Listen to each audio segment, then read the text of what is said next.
नमस्कार दोस्तों, current technical उड़ान में आपका स्वागत है। इस वीडियो में हम लोग बात करेंगे भारत में राष्ट्रवाद के बारे में। तो चलिए शुरू करते हैं। भारत में राष्ट्रवाद के बारे में जो है क्या क्या राष्ट्रवाद है कि क्लास 10th का एक चैप्टर है भारत में राष्ट्रवाद हिस्ट्री में। तो इस चैप्टर को एकदम शॉर्ट में हम कैसे पढ़ेंगे, तो चलिए शुरू करते हैं। भारत में राष्ट्रवाद का अर्थ होता है, राष्ट्रवाद का अर्थ होता है राष्ट्रीय चेतना का उदय, यानी राष्ट्र के भावना में, यानी राष्ट्र की के लिए जो है अपने आप को जो चेतना होती है, यानी राष्ट्र के प्रति प्रेम होता है, उस चीज का जो उदय होता है वही राष्ट्रवाद कहलाता है। और राष्ट्रवाद का जो ये चेतना या ये प्रेम जो उदय हुआ, तो किस किस कारण से हुआ, क्या क्या कारण है? ये मूलतः 5 कारण है। पहला है राजनीतिक कारण, दूसरा है आर्थिक कारण, तीसरा है सामाजिक कारण, चौथा है धार्मिक कारण, पांचवा है सांस्कृतिक कारण। मूल रूप से हम लोग ये देखेंगे कि भारत में आर्थिक, सामाजिक और राजनीतिक कारण में मुख्य रूप से राजनीतिक और आर्थिक कारण हम लोग इसमें देखेंगे। पहला है कि यहाँ पे राजनीतिक कारण का क्या मतलब हो गया। राजनीतिक कारण, जैसे कि आप लोग जानते हैं 1857 ईस्वी की जो क्रांति हुई थी, 1857 के शासक जो है वो हार गए और धीरे धीरे जो है राष्ट्रीय भारत जो है अंग्रेजों के चंगुल में फंसता गया। उसी प्रकार 1858 ईस्वी की रानी विक्टोरिया का आदेश आया। रानी विक्टोरिया वही है जो लंदन में सरकार चलाती थी, रानी विक्टोरिया। और क्योंकि भारत का पूरा जो ढांचा था लंदन से कंट्रोल होता था, तो उसी में रानी विक्टोरिया का आदेश आया, जो राष्ट्रीय चेतना के रूप में एक अलग उसका फरमान आया कि राष्ट्रीय। इसके बाद जो है सरकार का दमनकारी नीति आया, यानी कहने का मतलब कि जैसे ही आदेश आया, बोला कि किसी भी जगह या किसी भी राजस्व का जो है बिना ब्रिटिश सरकार के अधिकार क्षेत्र के अलावा कोई भी काम नहीं कर सकते हैं। तो उसी को राष्ट्रीय चेतना विक्टोरिया का आदेश को पालन कराने के लिए कई प्रकार के दमनकारी नीति चलाई, जैसे लॉर्ड डलहौजी का 1848 से 56, क्योंकि भारत में गवर्नर जनरल जो हुआ करता था जो है लॉर्ड डलहौजी, और 1856 ईस्वी के बाद जो है लॉर्ड कैनिंग जो है वायसराय बना था भारत में, पहला वायसराय। तो लॉर्ड डलहौजी द्वारा जो रेलवे का जो है ये किया गया था। 16 अप्रैल को जो है रेलवे 1853 ईस्वी को, कब 1853 ईस्वी को ये किया गया था। इसमें जो है 34 किलोमीटर रेलवे का जो विस्तारण किया गया था, और मुंबई से थाने के बीच पहली रेलवे चलाई गई थी लॉर्ड डलहौजी के द्वारा। उसके बाद टेलीग्राफ की शुरुआत किया गया, जो कलकत्ता से लेकर के आगरा के बीच 1853 ईस्वी में लॉर्ड डलहौजी ने टेलीग्राफ की शुरुआत की थी। और पहली टेलीग्राफ की अगर पूछेगा तो 1851 ईस्वी में कलकत्ता से दिल्ली के बीच जो है ये टेलीग्राफ लाइन की शुरुआत की गई थी। इसके बाद जो है सरकार के दमनकारी नीति में और एक नीति आ गया, जैसे vernacular press act. Press act क्या है? जितना भी अखबार छपता है उस अखबार में जो है उसी प्रेस एक्ट के तहत आता था। तो ये जो है 1878 ईस्वी में लॉर्ड लिटन द्वारा जो है प्रेस एक्ट लाया गया था। इसमें क्या था कि बिना सरकार की अनुमति के कोई भी ऐसा प्रेस एक्ट जो है प्रेस ये काम नहीं कर सकता था। तो लॉर्ड लिटन का कार्यकाल था 1876 से लेकर के 1880 तक, जो भारत का वायसराय हुआ करते थे, प्रेस एक्ट। उसी के बाद जो है आर्म्स एक्ट आया 1879 ईस्वी में। 1879 ईस्वी में आर्म्स एक्ट क्या है? आर्म्स एक्ट ऐसा एक्ट है जो सरकार एक आदेश जारी किया था कि बिना लाइसेंस का कोई भी भारतीय हथियार नहीं रख सकता है। 1879 ईस्वी में लाया गया था। लेकिन यही वर्नाक्युलर प्रेस एक्ट और आर्म्स एक्ट को खत्म करने वाला गवर्नर जनरल यानी वायसराय उस समय में लॉर्ड रिपन हो गया था। लॉर्ड रिपन वही लॉर्ड रिपन जो 1880 से 84 के बीच में जो है ये फैक्ट्री अधिनियम लाया था, वही लॉर्ड रिपन स्वभाव के एकदम पक्के आदमी थे। ये प्रेस एक्ट को खत्म करके, आर्म्स एक्ट को खत्म करके बोला कि नहीं, ये प्रेस एक्ट जो है ये ठीक नहीं है, जिसको जिस तरह से छपना है बस एक सरकार के शमरी में होनी चाहिए। तो लॉर्ड रिपन जो 1880 से 84, आपको याद हो गया होगा कि लॉर्ड लिटन जो 1876 से 80 से 84 में लॉर्ड रिपन आ गया।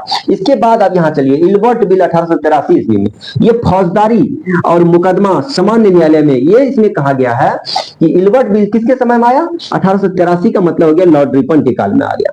यानी इन्होंने उदार व्यक्ति, उदार दिल के थे। इल्बर्ट बिल को कहा कि जितना भी फौजदारी कानून 2 प्रकार के होते हैं, एक फौजदारी कानून, दूसरा दीवानी कानून। फौजदारी कानून का मतलब ये हो गया कि थोड़ा सा कहीं लड़ाई झगड़ा मारपीट या किसी प्रकार का जो है लूटपाट, ये सब जो है फौजदारी कानून हो गया। वही दीवानी कानून ये हो गया कि जैसे विवाह हो गया, तलाक हो गया, जमीनी विवाद हो गया, ये सब दीवानी कानून हो गया जो प्रोसेस में चलने वाली होती है। तो कह रहा है कि फौजदारी कानून को क्या किया, समाप्त कर दिया और मुकदमा सामान्य न्यायालय में ये देखने के लिए लॉर्ड रिपन ने इल्बर्ट बिल के माध्यम से कहा था कि देखे सामान्य न्यायालय में। विश्वविद्यालय अधिनियम 1904 ईस्वी में आया, यानी सरकार द्वारा जो दमनकारी नीति सातों दमनकारी नीति विश्वविद्यालय अधिनियम आया 1904 ईस्वी में। बंगाल विभाजन जो 1905 ईस्वी में आया था करजन के समय में, क्योंकि करजन का कार्यकाल था 1899 से लेकर के 1905 तक, कितना था 1905 तक, और बंगाल विभाजन 1905 में। देशद्रोही सभा अधिनियम 1907 ईस्वी में। इंडियन प्रेस एक्ट 1910 ईस्वी में जो है, इंडियन प्रेस एक्ट 1910 में, देशद्रोही सभा अधिनियम 1907 ईस्वी में, बंगाल विभाजन 1905 ईस्वी में, बंगाल विभाजन 1905 में, विश्वविद्यालय अधिनियम 1904 में, इल्बर्ट बिल 1883 में, आर्म्स एक्ट बिल 1879 में। तो इसके बाद जो है सरकार ने राजनीतिक जो कारण है, राजनीतिक के रूप में सरकार ने इतने जो है हथकंडे अपनाए। और वही है धार्मिक कारण।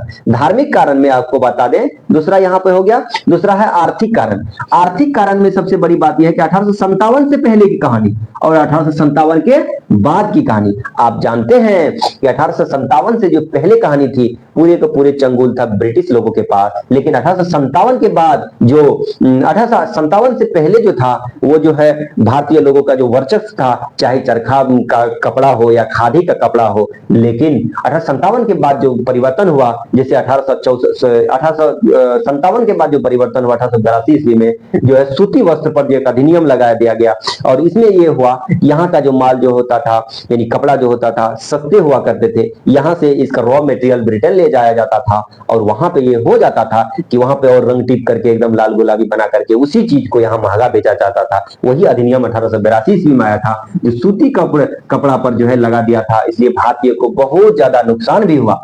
इसके बाद आर्थिक कारण के बाद जो है सामाजिक कारण आ गया। सामाजिक कारण में बहुत सारा बात यह है कि जो है लोगों में भेदभाव बहुत ज्यादा हुआ करता था। भेदभाव का मतलब ये हो गया कि अगर आप में क्षमता भी है तो आप कुछ नहीं बन सकते थे, लेकिन इसी भेदभाव को खत्म करके और जद्दोजहद करके एक व्यक्ति है, प्रथम आईसीएस जो है, प्रथम आईसीएस सत्येंद्र नाथ टैगोर नाम है, प्रथम आईसीएस बने थे, इंडियन सर्विस कमीशन में प्रथम आईसीएस बने थे। सामाजिक कारण को भेदभाव का ये द्योतक भी है।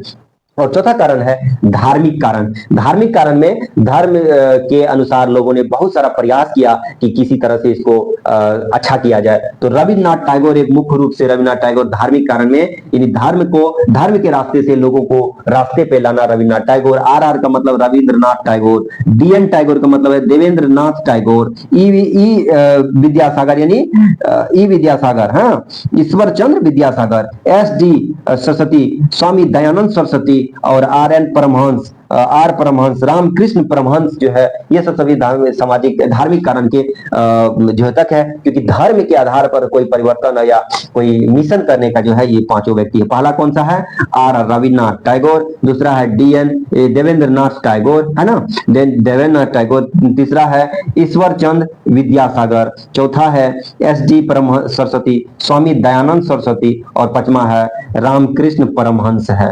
तो ये वाला चीज जो है इतना आ गया। और भारत में राष्ट्रवाद, तो आगे की क्लास में हम आज देखेंगे कि कल हम लोग पढ़े थे भारत के राष्ट्रवाद के बारे में, तो प्रथम विश्व युद्ध तक नहीं पढ़े थे, हम लोग पढ़े थे धार्मिक कारण तक।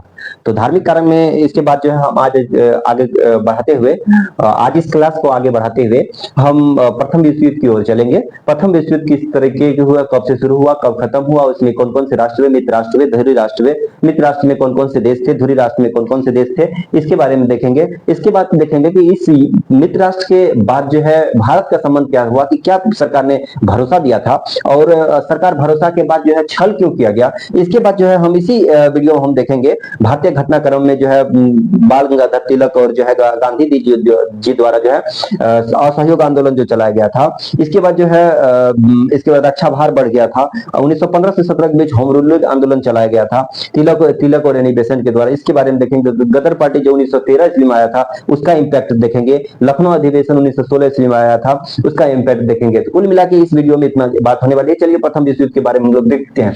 प्रथम विश्व युद्ध में अगर बात करें तो 1914 से लेकर के 1918 ईस्वी तक चला था। प्रथम विश्व युद्ध 1914 से 18 तक चला था। लेकिन इसका जो है कहां से शुरू होता है ये बात, आखिर विश्व युद्ध में जो है कोई नेतृत्व करने वाला चाहिए ना, इसलिए INC कहते हैं, इंडियन नेशनल, हाँ कांग्रेस, यानी इसको कहते हैं आईएनसी। नेशनल कांग्रेस की स्थापना जो हुई थी 28 दिसंबर, कब? 28 दिसंबर 1885 ईस्वी को मुंबई में हुआ था। यानी जो अभी जो कांग्रेस हाथ छाप है, इसकी स्थापना 1885 बहुत पहले हुआ था। यानी तो स्थापना होगा तो कोई ना कोई अध्यक्ष होगा ही। तो उस अध्यक्ष में अध्यक्ष था उस समय में 1885 में रमेश चंद्र बनर्जी, ये इसको शॉर्ट में डब्ल्यूसी बनर्जी भी कहते हैं। यानी कांग्रेस की स्थापना 1885 ईस्वी में हुई थी और इसके अध्यक्ष जो है रमेश चंद्र बनर्जी हुआ करते थे। और इसके बाद जो है इसका जितना भी इसके कार्यकर्ता थे 25 पैसे चंदे लेकर के कांग्रेस में जोड़ा जाता था। एक समय था, इतनी मुहिम थी, इतनी लोगों में इतना श्रद्धा था देश के प्रति कि लोगों को जोड़े इकट्ठा करेंगे और अंग्रेज को भगाएंगे। तो ये रमेश चंद्र बनर्जी जो है ये स्थापना किया और इसका जो है अंग्रेज जो है दमनकारी नीति जो है चलाते आ रहा था। 1914 ईस्वी तक इतना ज्यादा दमनकारी नीति चला दिया था कि लोगों को लग रहा था अब नहीं सहन जाएगा। तो ये कह रहा कि नीति और कांग्रेसी को उग्र बना दिया। यानी कहते हैं कि जो ज्यादा किसी को परेशान करिएगा तो उग्र होगा ही, तो उग्र हो गया तो फिर खटिया खड़ा हो जाएगा। जैसे एक जो है लाल बाल पाल, यानी 3 आदमी ऐसे थे कि बड़े गर्म मिजाज के थे। क्या थे? लाल बाल पाल, लाल से लाला लाजपत राय। कौन है? लाला लाजपत राय।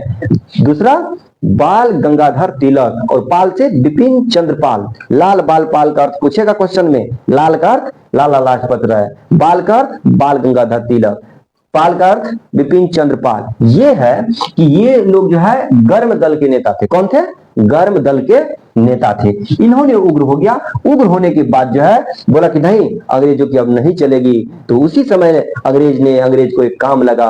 जब प्रथम विश्व युद्ध शुरू हुआ था 1914 ईस्वी में, तो कहा कि हे भारतीय लोग, भारतीय नेता, आप मुझको, आप यहाँ के सेना को भेजिए, हम आपको, आपके देश को आजाद करा देंगे, जितना भी शुल्क लगा है उसको वापस कर लेंगे। तो इन्होंने क्या किया, यहाँ पे 1914 ईस्वी में सब सेना को यहाँ से महात्मा गांधी भेज दिया गया। इसीलिए महात्मा गांधी को सेना में भर्ती कराने का सर्जेंट भी कहा जाता है।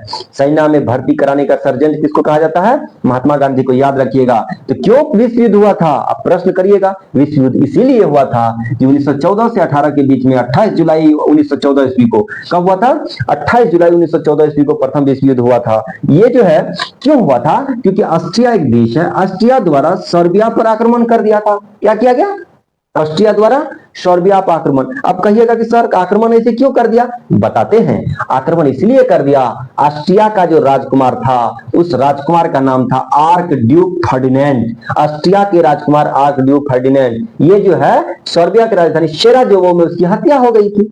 अब हत्या हो गई, किसी राज्य के राजकुमार, प्रधानमंत्री जो बड़े पद पे है, उसका हत्या हो गया तो वहां इमोशनल होगा ही। तो वहां की सरकार ने बोला कि नहीं, आक्रमण करो। जैसे ही सेराजेवो पर हत्या कर ये आक्रमण किया, ऑस्ट्रिया ने आक्रमण किया। क्यों किया? क्योंकि ऑस्ट्रिया के राजकुमार को सेराजेवो में हत्या हो गया था। इन्होंने कर दिया सर्बिया पर आक्रमण। आक्रमण हुआ तो जो है धीरे धीरे चलने लगा और 2 गुट में लोग बढ़ गया। कहता है ना कि जो मजबूत रहता है तो मजबूत आदमी साथ हो जाता है, और जो कमजोर रहता है कमजोर आदमी साथ हो जाता है। ठीक उसी प्रकार ये जो साथ हो गया, साथ होने के बाद जो यहाँ पे क्या 37 देश भाग लिया था टोटल, कमजोर और इधर मजबूत दोनों मिलाकर के 37 देश भाग लिया था। और तत्कालिक कारण क्या था अभी बताए हैं कि राजकुमार की हत्या हो गया था। 37 देश में देखिए नहीं होगा, अलग अलग बढ़ गया। अब देखिए युद्ध में 2 राष्ट्र, यानी एक कहते हैं मित्र राष्ट्र, एक कहते हैं मित्र राष्ट्र, दूसरा कहते हैं धुरी राष्ट्र। मित्र राष्ट्र का क्या मतलब हो गया कि जो संगठन में पहले था मित्र के रूप में वो था। धुरी मतलब केंद्रीय सत्ता, यानी धुरी मतलब अक्षय सत्ता, वहां पे जो है इसकी स्थापना किया गया। तो मित्र राष्ट्र में ब्रिटेन, जापान, फ्रांस, रूस और अमेरिका। याद रखिएगा, कभी भी एक क्वेश्चन 100% पूछेगा मित्र राष्ट्र से। मित्र राष्ट्र में कौन कौन से देश? तो याद रखना ब्रिटेन, जापान, फ्रांस, रूस और अमेरिका। याद रखिएगा बीजेपी से ऊपर, यानी याद रखिएगा बीजेपी से ऊपर, बी से ब्रिटेन, जे से जापान, पी से फ्रांस, सौ से रूस, यू से यूएसए। तो याद रखना है मित्र राष्ट्र में। और धुरी राष्ट्र में जर्मनी, ऑस्ट्रिया, हंगरी और तुर्की, ये राष्ट्र हो गया इसमें। ओके, अब आगे चलते हैं हम लोग।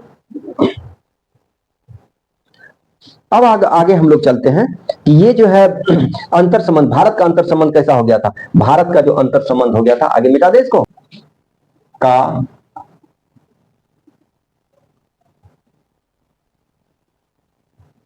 भारत का अंतर संबंध। भारत का अंतर संबंध में अंग्रेजों ने भरोसा दिया था कि एक सरकार की स्थापना, इसमें अंग्रेजों ने क्या किया, अंग्रेजों ने क्या दिया था, भरोसा दिया था, भरोसा दिया, क्या भरोसा दिया था, एक अस्थाई सरकार की स्थापना करेगा, अस्थाई सरकार की स्थापना का, अस्थाई सरकार की स्थापना का भरोसा दिया था। दूसरा बात क्या था कि जो 1916 ईस्वी में आयात शुल्क की स्थापना, आयात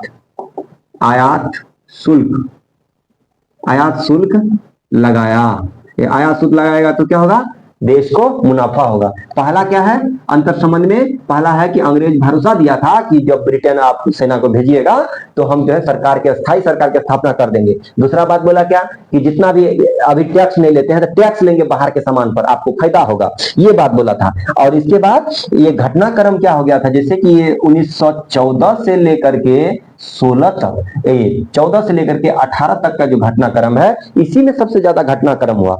जैसे कि 1915 से लेकर के यहाँ पे ये संबंध हो गया होम रूल आंदोलन, इसी के बीच में। इसके बाद जब बताया तो जब नहीं करने लगा तो होम रूल आंदोलन आया था।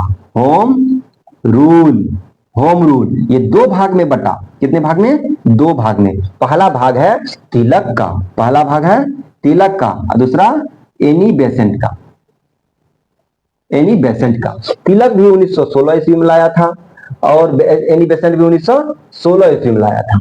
लेकिन तिलक जो है शुरू किया था ये पूना से, कहां से शुरू किया था, ये पूना से होम रूल शुरू किया था, ये मद्रास से शुरू किया था। याद रखिएगा होम रूल आंदोलन दो आदमी, पहला तिलक, दूसरा एनी बेसेंट। तिलक जब किया तो तिलक महाराष्ट्र के पूना से, और एनी बेसेंट कहां से शुरू किया था, मद्रास से शुरू किया। याद रखिएगा होम रूल आंदोलन। तो कब हुआ होम रूल आंदोलन, 1916 ईस्वी में हुआ।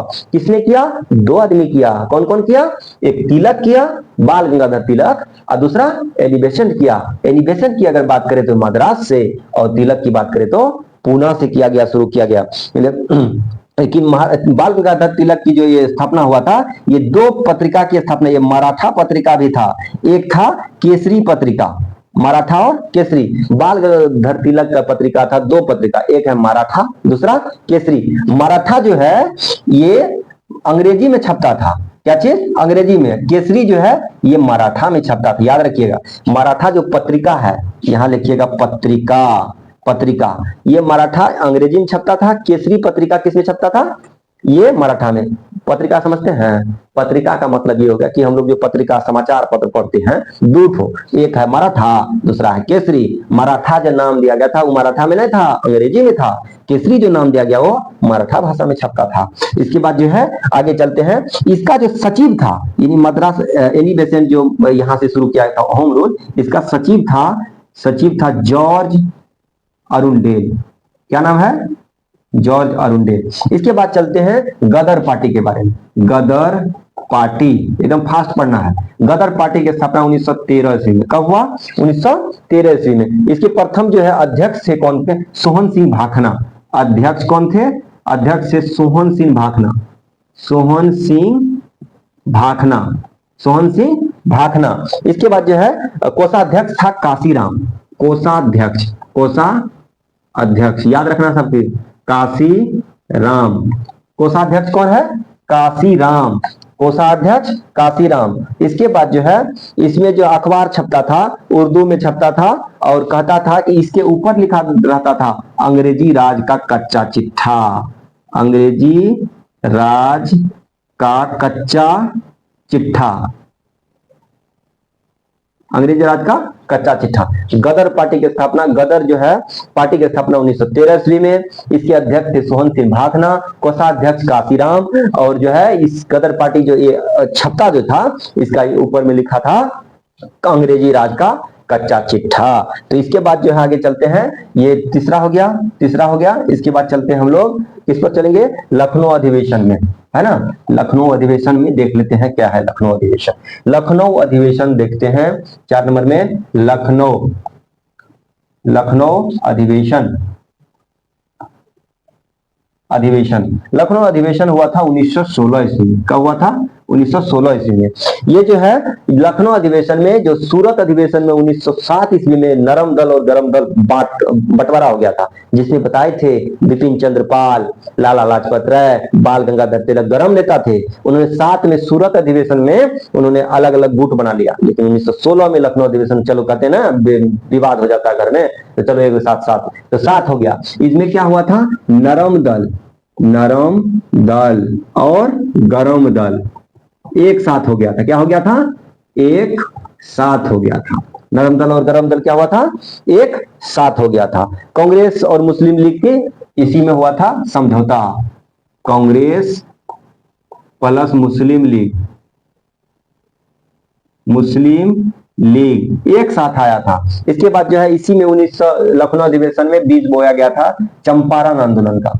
चंपारण आंदोलन, वही चंपारण आंदोलन जिसमें राजकुमार शुक्ल ने गांधी जी को आमंत्रण दिया था कि हे, हमारे यहाँ तिलकठिया प्रणाली बहुत चरम पर है, नील की खेती करना पड़ता है, किसानों की स्थिति दयनीय है, और आप आइए और नील की खेती बिहार के चंपारण जिला से आप खत्म करिए। इसके बाद गांधी जी भी आए और इस चीज का प्रमुखता से उठाई और जो है इसको खत्म किया गया। इसके बाद जो है खेड़ा आंदोलन, इसी का बीज है खेड़ा आंदोलन। कौन सा आंदोलन, खेड़ा आंदोलन, है ना। कब हुआ जी, खेड़ा आंदोलन जो है 1918 में ईस्वी हुआ था। अहमदाबाद मिल आंदोलन,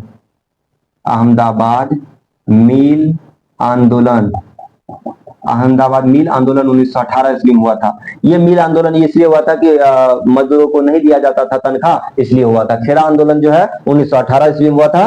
कर नहीं तो आंदोलन, ये जो है गुजरात के खेड़ा में इसको कहते हैं कर नहीं दो आंदोलन, यानी टैक्स नहीं दो आंदोलन कहते हैं इसको, कर नहीं दो आंदोलन।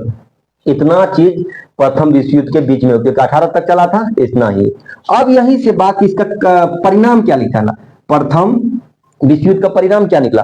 परिणाम ये निकला कि युद्ध में जितने भी सामग्री खर्चा हुआ, आर्थिक रूप से दिक्कत हो गया, इसके बेरोजगारी समस्या हो गई, महंगाई पूरा चरम पर आ गया। इसके बाद जो है तब भारतीयों को समझ में आया। इसके बाद आगे की कक्षा में हम लोग रॉलेट एक्ट के बारे में पढ़ेंगे, वही रॉलेट एक्ट जिसमें जलियांवाला बाग हत्याकांड कहते हैं, जिसमें हजारों लोगों की मौत जनरल डायर ने कर दिया था, और हजारों लोगों की मौत इसी तरह से हुई कि जो है कुआं में जा जाके के गिरा और मौत इस तरह बदतर कर दिया। तब उसी जनरल डायर को उधम सिंह ने जो है लंदन में जाकर के सीने में गोली मार दी और उसको मार दिया गया। तो वो भारतीय, उस कहानी को अगली क्लास में पढ़ेंगे। धन्यवाद।